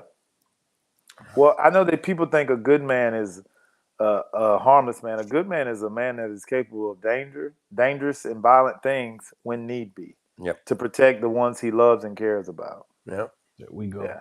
And just because you're capable of violence doesn't mean you're a bad person. Just if you're capable of violence, but you're only doing it unless it's to protect yourself, others, or your family, doesn't mean you're a bad person. It means you're a person that understands that, hey, if you come and you come here and try to hurt me or my family, I'm gonna do what I have to. But besides that, I'm gonna be a like my cousin always says, he's always saying, he said, we're never nice, we're kind, but never nice. I like that. He's one of y'all, and he always tells me, he said, hey man, I'm never nice. I'm kind. I'm always kind, but I'm never nice. He said kindness is different. I can be kind, but I'm never nice. He said nice will get you killed. Right on. Hey Larry, man, we really appreciate you as always. I appreciate y'all as always. Actually, bro, I expect to hear stuff from you now. Like even before what's about to come up in anything in the future, I expect to hear a few books, a few motivational life speaking, coach speaking. Well, see, listen. Jiu-jitsu. Well, you the guy. You the guy that's helping Tomo. You're gonna have to help me too. So all right. Like I'm turning this dude into a businessman. This stuff man. We're gonna have to seriously, you're gonna have to come up once I get, through with training and I get settled in. Both you guys come up, stay with me, and we're gonna get some things going. I got some ideas and some things that I think it'd be cool if we could all do a book together. What? That'd be cool. Damn, huh? All do a book together. Yeah, do a book, for not just for men for sure, but just a book just tallied on just the thought process of the things up here and how to process those things, how to talk about those things, and stuff like that. But I think if us three together, we can make some real cool things happen, and that'll be cool. We do a book together that really helps, and put it out in the community, and I think that'll be dope. All right, ladies and gentlemen. All right, I want to thank you for tuning in to episode 147 of the WarDawg Trail podcast. Remember, be on the lookout ASAP. Tomo's coming at you with follow the Sapper, the book and the podcast. And I'm gonna go ahead and own this right now. I just told him you're gonna hear some books from him. You're gonna hear, I think you're gonna hear podcasts and whatnot from him too when he can and what he can tell you. Because with already the mindset he's got, plus things in life he's gonna learn along the way, bro. I'm glad I know you before you blew up. Shit. I'm glad y'all before y'all blew up. You know what I mean? Don't forget us. I might try to get an interview, and you would like, nah, fuck that little loony bin. Hey, I know somebody can help you, but it's been in a loony bin. I got you, man. No, like I told y'all before, man, we locked in for life now. 100%, brother. 100%. And this is where the collaboration goes, mate. The more the merrier. We're building the tribe, building the community, building that safe zone, that sanctuary for people to come from our walks of life and feel accepted no matter what stage they are in life.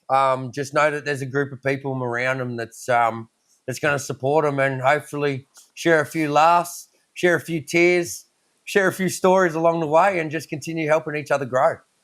Oh yeah, and everybody be on the lookout. Coming soon, maybe in a year or so. It's gonna be the WarDawg, follow the Sapper, and it's gonna be a retreat. All right, yeah, brother. Salute. We're gonna make it happen. We're gonna make it happen. That's it, brother. That's it. And we're putting it out there now, mate. Now, just like I said, we just get the actions, man, and our actions are coming from these conversations, man. They're helping us grow as individuals and grow as a group. All right. And last thing, all right, can you let us know? I know you're a part of was it Westside Jiu-Jitsu Club? Yep. Westside Tallahassee Jiu-Jitsu Club. Hey man, everybody's welcome. No flags, no politics. Just come train. And look, you don't even got to train. You come hang out. You just need people to talk to, man. There's a lot of people. And we always tell people on open mat, hey man, they're like, oh man, I want to just come and hang out. You ain't gotta do nothing. You can just come and chill. We just like people. We want to help people. We want people to know that, they can have a safe place to come and just talk and meet people.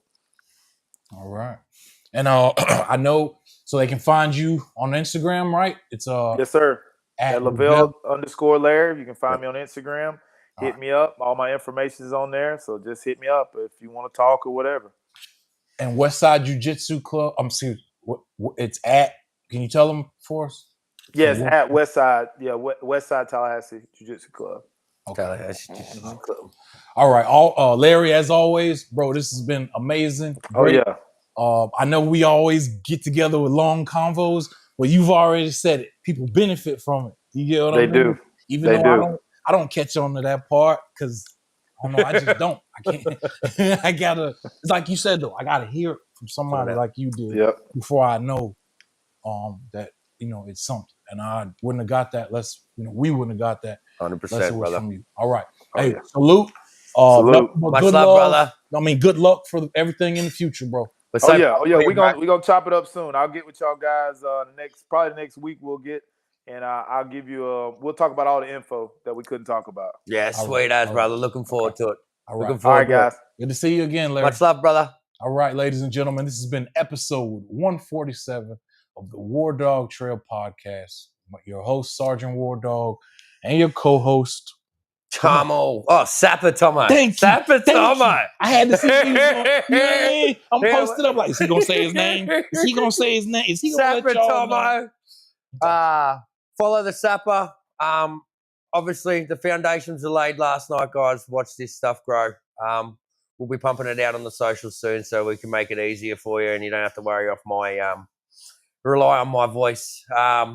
Once again, mate, absolutely amazing. Larry, what a legend. Man, that dude's brought some energy, hasn't it, man? And not only that, he's helping us spread the word like we've never felt before. And that feedback, man, like I learned 2 other things today that he let slip that he hasn't even tell us yet. So it's absolutely amazing, man. And it's all the motivation we need to keep doing what we're doing.